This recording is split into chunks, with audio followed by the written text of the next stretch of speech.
Popper's now growing up, slowly. And this is, I don't know, we're in the 80s at some point. It's called twin pools. They called them the twin toilets. Popper indulged more than once himself. There are a few things more satisfying than pissing in a pool. It's hard to pinpoint why it's so great. Something about the engulfment of the water and becoming one with the chlorine. Just let it go, brother. Just let it go. Who'll ever know? 2 overcrowded public swimming pools side by side. How many hours of his life did he spend in its pleasantly urine-warmed waters? But it isn't the toilets that Popper wants right now. It's the disinfectant pool. The shallow, rectangular bath of chemicals you had to step in as soon as you came out of the locker room showers where you just pretended to take a shower. The water is frigid, colder even than the showers. Yet if you dared to sidestep the disinfectant pool, the lifeguards would throw you out. For the season.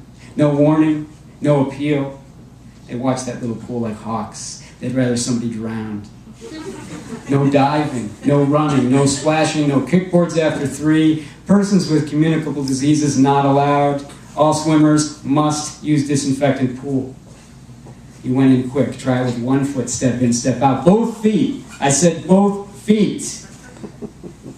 Call this a vision of nothing much. Popper, at 12, his big bowl of hair, his ill-fitting nylon Speedo clinging to his thighs and drooping in the middle, fat belly protruding, unclipped toenails, chuckled knees. It was around this time that his mother, Miriam, sent him to see a psychologist. The psychologist insisted that Popper call him Jack, not Dr. Jack, just Jack. I'm only a guy you can talk to, Alexander, and you don't even have to talk. Jack fed him Jay's potato chips and Cokes. Popper didn't mind going to see Jack. He loved the alternating tastes of salty chips and Coke. He'd conduct science experiments in his mouth. There was this frizzle he could create if he ate and drank fast enough. Frizzle followed by operatic burps. So you're sad? Your mother tells me you've been feeling a little sad. She says you've got good reasons. She said that? She did. Yes. So are you? Are you sad, Alexander? I guess so. Why do you think you're sad? I don't know. Burp. You don't know? I guess I feel guilty. Guilty? Guilty about what? I hate my family. You know, I don't know you very well, Alexander, but I'm going to go on a limb here and say you don't hate your family. Maybe you get annoyed with them, maybe things aren't going very well at home right now. I understand this, but also about things I've done. Yeah, and things I will do. Things you will do? I guess so. Or, that's an awfully advanced stage of guilt for someone your age. I'd say that's to be commended. What sorts of things will you do to feel guilty about down the line, Alexander? I'm going to betray them. Really? Your family? Yes. When you say betray, what exactly do you mean? I mean betray. I mean I'm a liar. Or ask me something and I'll look you straight in the face and lie my ass. More potato chips, Alexander? We're running low on time today. Yes, Jack, please. More chips. And from Jack's to his bike locked in the alley, and then riding down Central Avenue past the Clark Station, the New Style Shop, past the Jewel, the Rec Center, past the fire station, past his old friend Manny's house, past the little houses by the highway where the Mexicans live, up and over the overpass to the twin toilets. And just now, he's just faked a shower.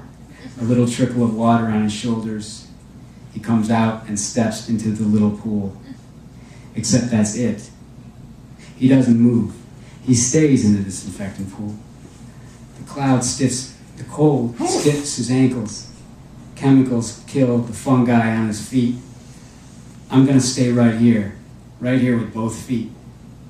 Echoes, voices, Marco, Polo, Marco. Hey, green shorts, off the ropes. Right here like a statue, like a monument, like a gift from his old lying self to his present lying self. It's 1979, Popper, Don't move. Hold your ground. You're a strange, alone kid being pushed from behind. Before you, the great blue sewers. Move, idiot, what are you doing? Get the fuck out of the way. Popper at 12.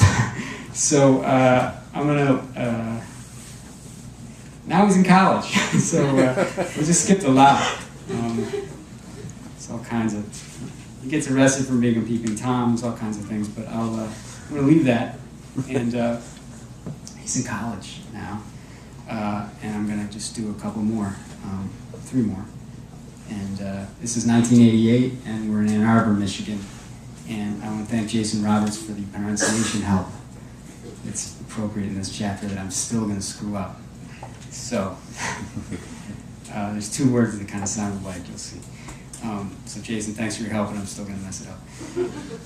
The scene, the basement of the undergraduate library at the University of Michigan.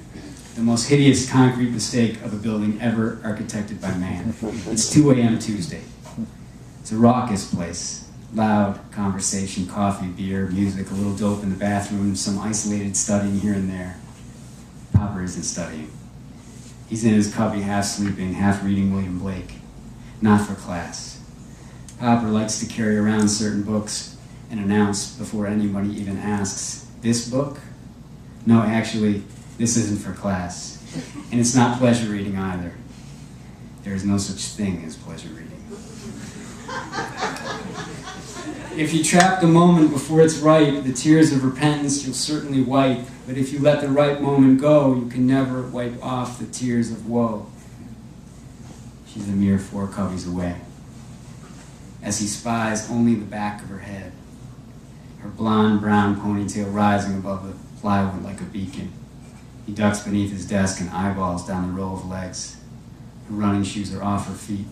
One socked foot scratches a naked shin. Blake admonishes, nay, threatens. Sooner murder an infant in its cradle than nurse unacted desires. Popper stands up and laps the cluster of cubbies 6, 7 times, as if pursuing great thoughts, and all the while observing her in this basement light, in this noisy purgatorial fluorescence. Each time he passes, he peers a little closer over the rim of her cubby. Never has a square of plywood held so much promise. Details. At present, she is eating a Butterfinger. Very unique candy bar. Famous yellow wrapper. Concentrate, don't babble. Tell your head to stop babbling. She places her index finger and her middle finger over her mouth when she chews. She is reading intensely. He can almost see her eyes move across the words. God, if I could only read like that. I read 2 sentences and my brain wanders to Tegucigalpa. Her face. Describe her face. Why is it so hard to describe a face?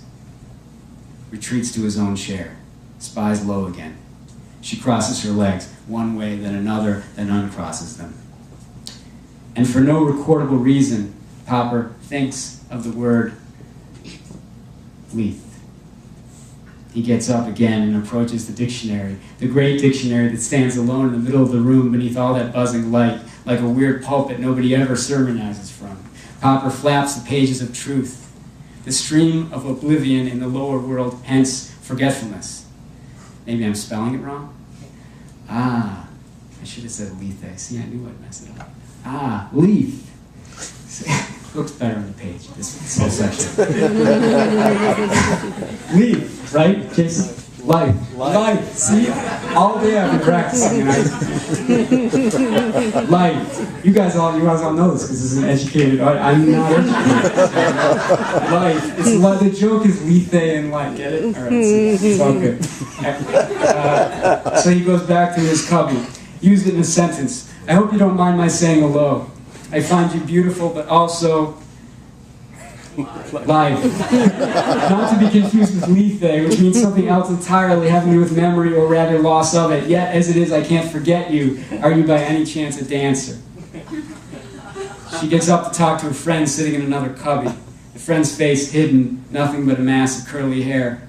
How's it going? I'm so bored of psychology, mass of curly hair says, I could go on a shooting spree. And gripping Blake for courage, Popper makes his move and drops the note on her desk. and flees to the bathroom. Popper, hiding in a stall, waits. In the bowl, a forlorn, unflushed turd the color of knockwurst. But even there, he hears her laugh. A blasting, honkish, goose-like sound. The entire library goes quiet. He'll learn this, how this girl can laugh entire rooms, buildings, auditoriums, banquet halls, into silence. Lindy, seriously, look at this. Some doof's writing notes.